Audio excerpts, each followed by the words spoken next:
Every time you tell yourself, a tomorrow version of me will fix this, you fall into a psychological trap that's much older than you think. 2,000 years ago, the philosopher Epicurus described one of humanity's greatest flaws, always beginning to live tomorrow. And that's exactly what you've been doing, isn't it? Telling yourself that the change will start later, that the new version of you will appear overnight, as if your entire life could update, like an app on your phone. But psychologists today have a name for this pattern: the false hope syndrome. It works like this. You create an unrealistic expectation. Tomorrow, I'll become a completely different person. This time, everything will finally change. This time, I won't fail. But when you inevitably slip, not because you're weak, but because you're human, you don't just return to your old habits, you reinforce the belief that you are incapable of change. And then the cycle starts again. You promise to change. You fail. You feel guilty. You promise again with more intensity, and then fail even harder. Each loop makes real change feel heavier, more distant, more impossible. The real problem?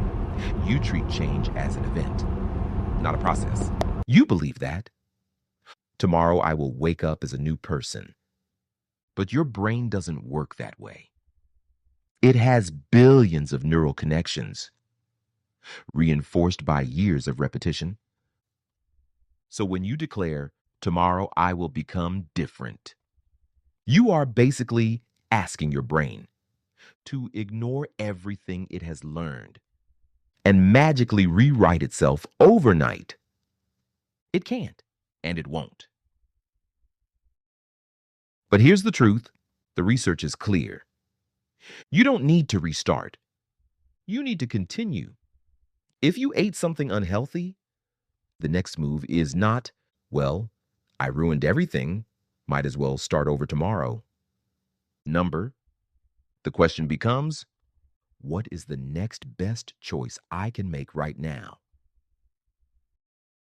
This isn't motivational fluff.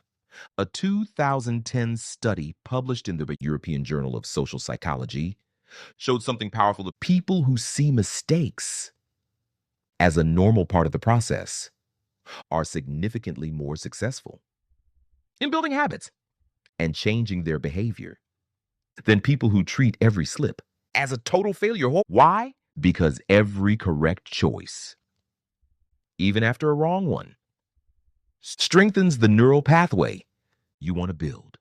You're not trying to be perfect. You're trying to make more right choices than wrong ones. And that's how real change happens. Not tomorrow, not in one dramatic transformation, but in the tiny choices you make right after you mess up. That's where the new you begins.